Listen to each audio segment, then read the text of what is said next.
오늘 말씀은 창세기 13장입니다. 1절.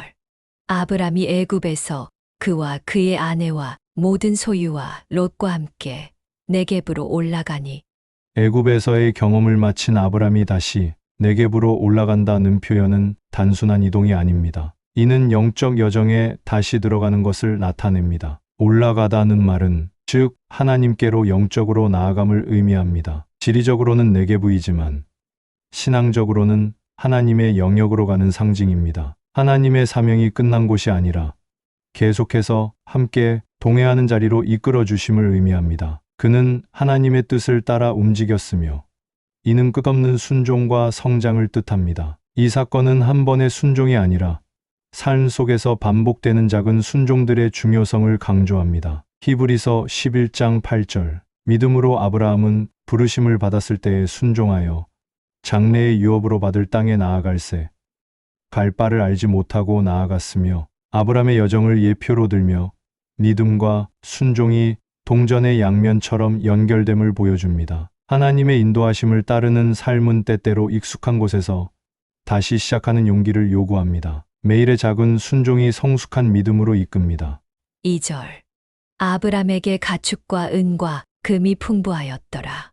물질적 풍요는 하나님의 축복이지만 동시에 시험의 기회가 되기도 합니다. 하나님의 공급하심은 믿음의 시험과 영적 생활의 균형을 요구합니다. 풍부함은 외적 풍요뿐 아니라 내면의 영적 부요함과도 연결되어야 한다는 통찰을 줍니다. 물질이 늘어날 때 하나님께 대한 관심이 줄어들지 않도록 겸손하고 감사하는 마음이 필요합니다. 디모데전서 6장 9절에서 11절. 부하려 하는 자들은 시험과 올무와 여러 가지 어리석고 해로운 욕심에 떨어지나니 곧 사람으로 파멸과 멸망에 빠지게 하는 것이라. 돈을 사랑함이 일만 악의 뿌리가 되나니 이것을 탐내는 자들은 미혹을 받아 믿음에서 떠나 많은 근심으로써 자기를 찔렀도다. 오직 너 하나님의 사람아, 이것들을 피하고 의와 경건과 믿음과 사랑과 인내와 온유를 따르며 많은 재물을 가진 자들이 시험과 올무와 많은 어리석고 해로운 욕심에 빠질 수 있음을 경고합니다. 축복 가운데서 우리는 늘 깨어 있어야 합니다. 하나님은 우리의 모든 필요를 채우시면서도 그 안에서 우리의 인격과 믿음이 자라기를 원하십니다. 3절.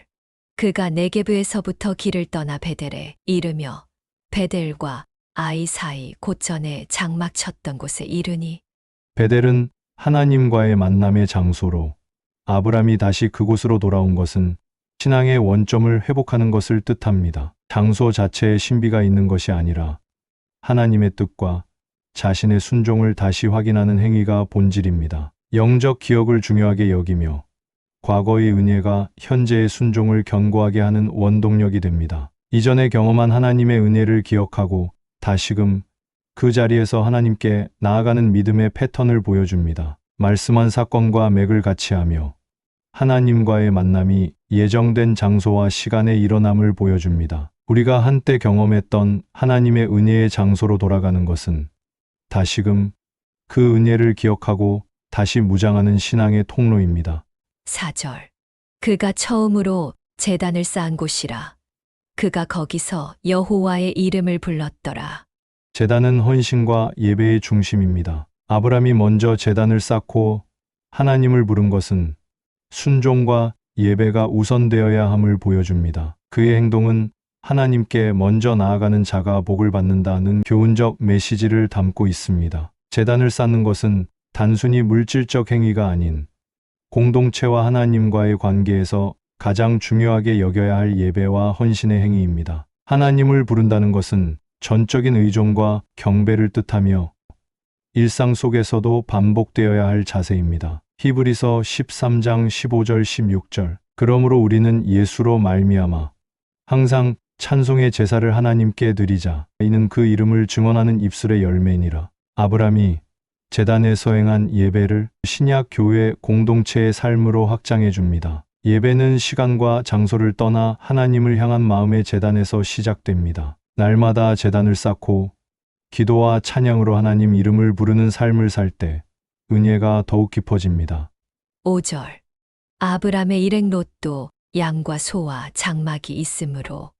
롯 또한 많은 소유를 가지고 있었고, 이는 형제 간의 동반자적 관계를 물질이 압도할 수 있음을 보여줍니다. 풍요 속 동행이 때때로 미묘한 긴장과 불일치를 야기할 수 있음을 경고합니다. 하나님 안에서 연합된 공동체라도 물질 요소가 개입하면 갈등이 커질 수 있습니다. 하나님과의 관계를 중심으로 돌아가야 물질로 인해 어그러지지 않습니다. 마태복음 6장 21절 내 보물 있는 그곳에는 내 마음도 있느니라.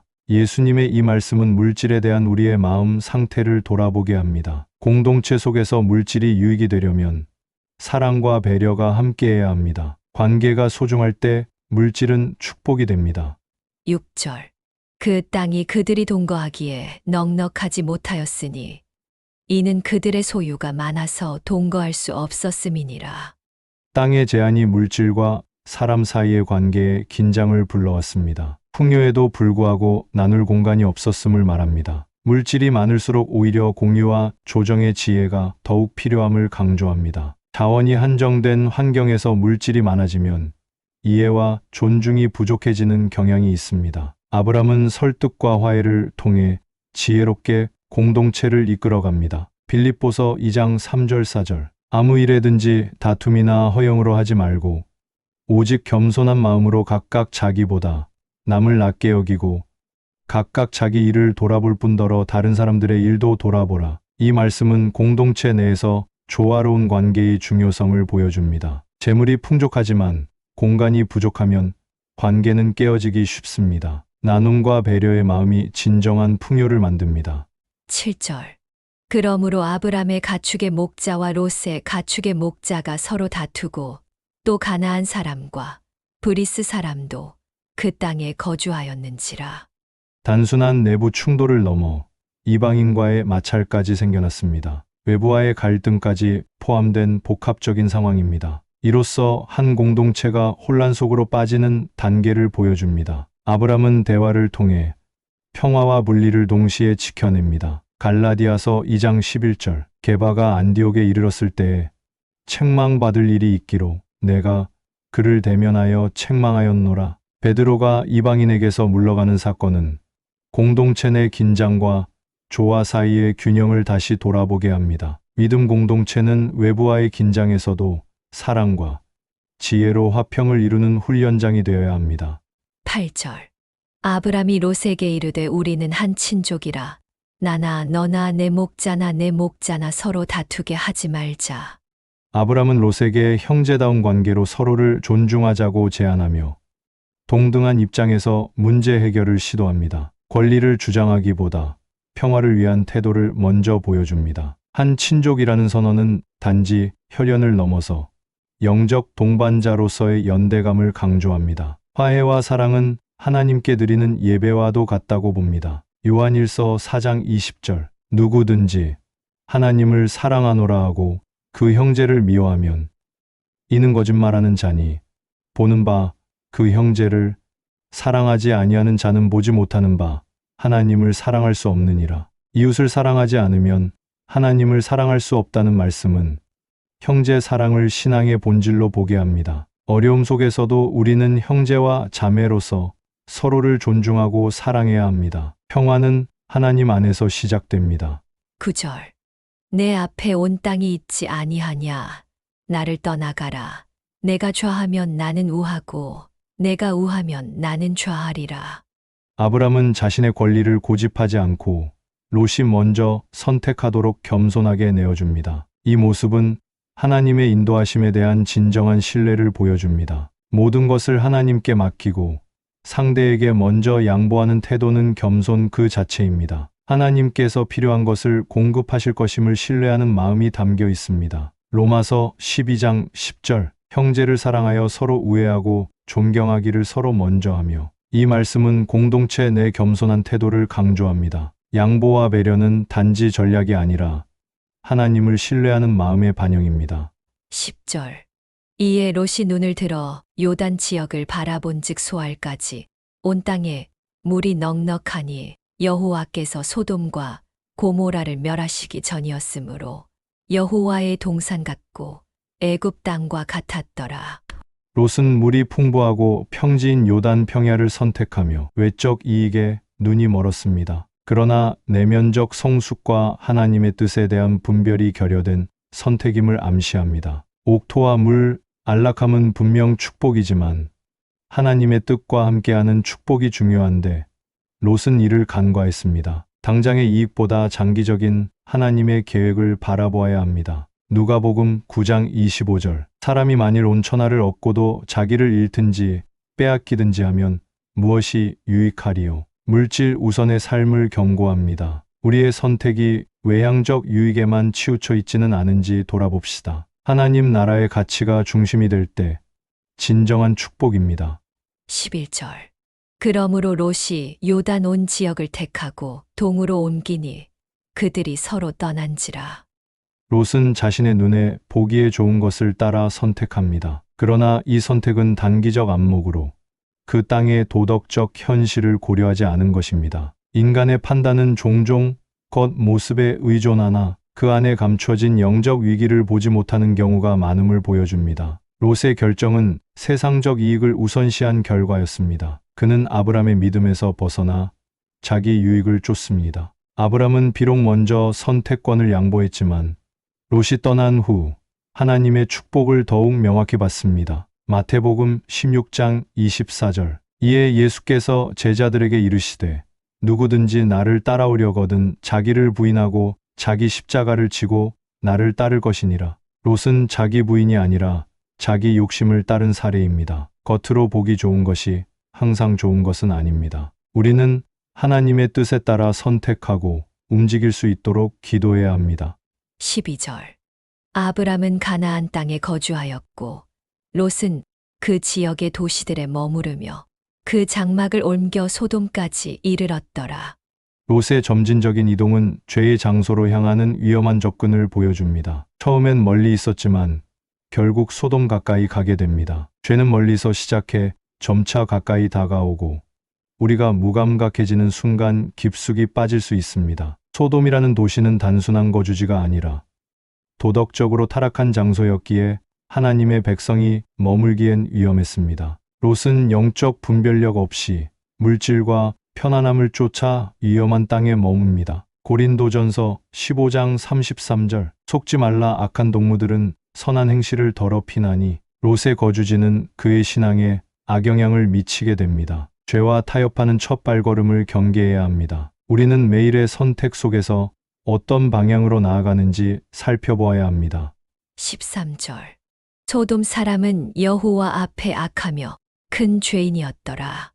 하나님은 단지 외적인 폭력만이 아니라 마음의 악하고 악함, 타락한 문화 전체를 악으로 간주하십니다. 하나님의 심판은 오래 참으시는 인내 이후에 임하지만 반드시 온다는 점을 잊지 말아야 합니다. 소돔의 죄는 단순한 도덕적 타락이 아닌 하나님을 부정하고 인간 중심으로 삶을 꾸린 결과입니다. 롯이 그러한 땅에 장막을 친다는 것은 신자의 경계심 부족을 드러냅니다. 베드로후서 2장 6절 7절. 소돔과 고모라 성을 멸망하기로 정하여 죄가 되게 하사 후세에 경건하지 아니할 자들에게 본을 삼으셨으며 무법한 자들의 음란한 행실로 말미암아 고통당하는 의로운 롯을 건지셨으니 하나님의 공의와 신자의 고난이 함께 다뤄집니다. 우리는 세상의 문화 속에 있으되 그에 물들지 않는 경건한 삶을 추구해야 합니다.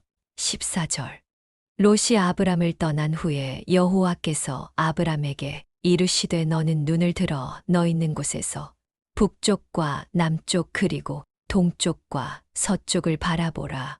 아브람이 롯을 양보한 후 하나님은 그에게 보다 크고 확실한 약속을 다시 확인해 주십니다. 사람의 판단과 선택보다 하나님의 계획과 축복이 훨씬 더 크고 위대함을 보여주는 구절입니다. 인간적으로 보면 아브람은 손해를 본 것 같지만 하나님은 그것을 기회 삼아 영원한 기업을 약속하십니다. 하나님은 외적 축복뿐 아니라 믿음으로 말미암은 소유를 주십니다. 마태복음 5장 5절. 온유한 자는 복이 있나니 그들이 땅을 기업으로 받을 것이며 아브람은 온유함으로 땅을 약속받은 대표적 인물입니다. 하나님의 시야로 바라볼 수 있는 눈이 필요합니다. 사람의 선택보다 하나님의 약속이 더 확실합니다.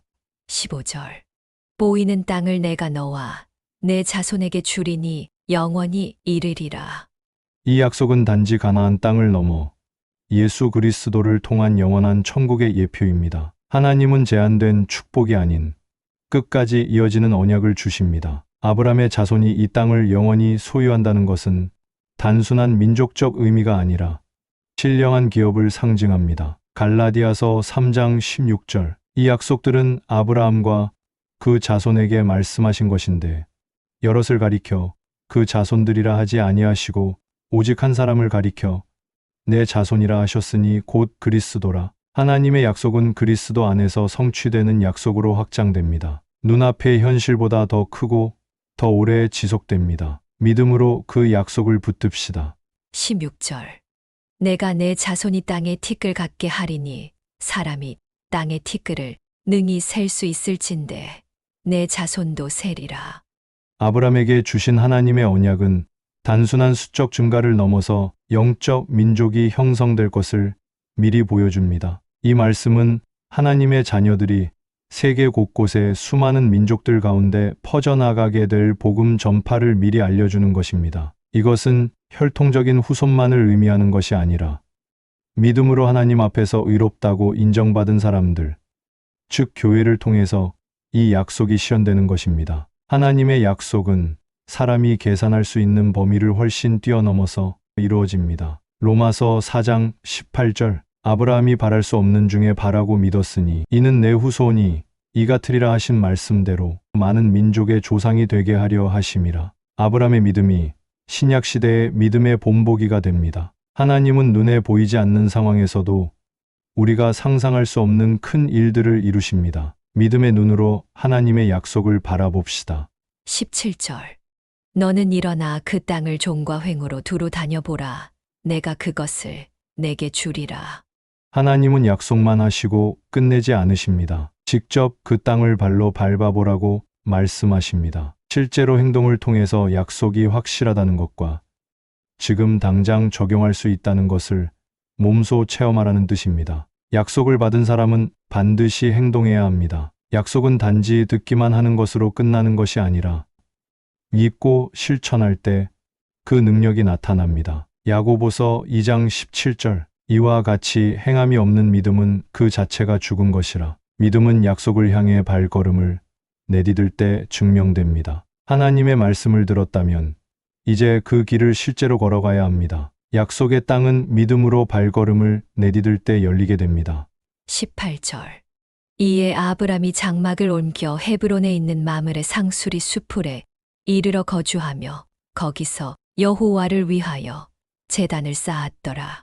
아브람은 하나님과 언약을 맺은 후에 다시 제단을 쌓고 예배를 드립니다. 축복을 받은 후 가장 먼저 한 행동이 감사였습니다. 그의 삶은 이사할 때마다 제단을 세우는 예배자의 삶이었습니다. 마므레는 나중에 아브람이 하나님의 임재를 여러 번 경험하게 되는 특별한 장소입니다. 제단을 쌓는다는 것은 하나님을 중심으로 하는 삶을 절대 잊지 않겠다는 고백입니다.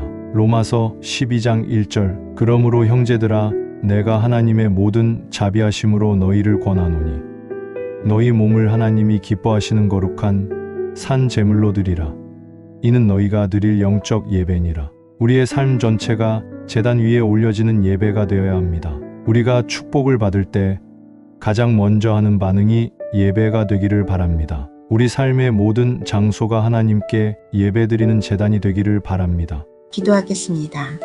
거룩하신 하나님 아버지, 오늘도 말씀으로 우리를 깨우시니 감사합니다. 아브라함이 분쟁보다 화평을, 눈앞의 유익보다 주님의 약속을 택한 믿음을 본받게 하옵소서. 주님, 롯은 눈에 좋은 땅을 선택했지만 아브라함은 믿음으로 물러났고 오히려 주님은 그에게 언약을 확증하셨습니다. 우리도 상황보다 하나님의 뜻을 따르게 하시었고 언제나 순종으로 응답하는 성도 되게 하옵소서. 삶이 갈림길마다 주님 앞에 단을 쌓고 예배하게 하시며 주님의 시선으로 땅을 보고 믿음으로 걸어가게 하옵소서. 우리 주 예수 그리스도의 이름으로 기도드립니다. 아멘. 다시 한번 창세기 13장 본문을 묵상합니다. 아브람이 애굽에서 그와 그의 아내와 모든 소유와 롯과 함께 네겝으로 올라가니 아브람에게 가축과 은과 금이 풍부하였더라. 그가 네겝에서부터 길을 떠나 베델에 이르며 베델과 아이 사이 곧 전에 장막 쳤던 곳에 이르니 그가 처음으로 제단을 쌓은 곳이라. 그가 거기서 여호와의 이름을 불렀더라. 아브람의 일행 롯도 양과 소와 장막이 있으므로 그 땅이 그들이 동거하기에 넉넉하지 못하였으니 이는 그들의 소유가 많아서 동거할 수 없었음이니라. 그러므로 아브람의 가축의 목자와 롯의 가축의 목자가 서로 다투고 또 가나안 사람과 브리스 사람도 그 땅에 거주하였는지라. 아브람이 롯에게 이르되 우리는 한 친족이라. 나나 너나 내 목자나 서로 다투게 하지 말자. 내 앞에 온 땅이 있지 아니하냐. 나를 떠나가라. 내가 좌하면 나는 우하고 내가 우하면 나는 좌하리라. 이에 롯이 눈을 들어 요단 지역을 바라본즉 소알까지 온 땅에 물이 넉넉하니 여호와께서 소돔과 고모라를 멸하시기 전이었으므로 여호와의 동산 같고 애굽 땅과 같았더라. 그러므로 롯이 요단 온 지역을 택하고 동으로 옮기니 그들이 서로 떠난지라. 아브람은 가나안 땅에 거주하였고 롯은 그 지역의 도시들에 머무르며 그 장막을 옮겨 소돔까지 이르렀더라. 소돔 사람은 여호와 앞에 악하며 큰 죄인이었더라. 롯이 아브람을 떠난 후에 여호와께서 아브람에게 이르시되 너는 눈을 들어 너 있는 곳에서 북쪽과 남쪽 그리고 동쪽과 서쪽을 바라보라. 보이는 땅을 내가 너와 내 자손에게 주리니 영원히 이르리라. 내가 내 자손이 땅에 티끌 같게 하리니 사람이 땅의 티끌을 능히 셀 수 있을진데 내 자손도 세리라. 너는 일어나 그 땅을 종과 횡으로 두루 다녀보라. 내가 그것을 내게 주리라. 이에 아브람이 장막을 옮겨 헤브론에 있는 마므레 상수리 수풀에 이르러 거주하며 거기서 여호와를 위하여 제단을 쌓았더라. 오늘의 말씀이 마음에 와닿으셨다면 구독과 좋아요, 알람 설정, 그리고 댓글로 함께해 주십시오. 여러분의 따뜻한 반응이 큰 힘이 됩니다. 감사합니다.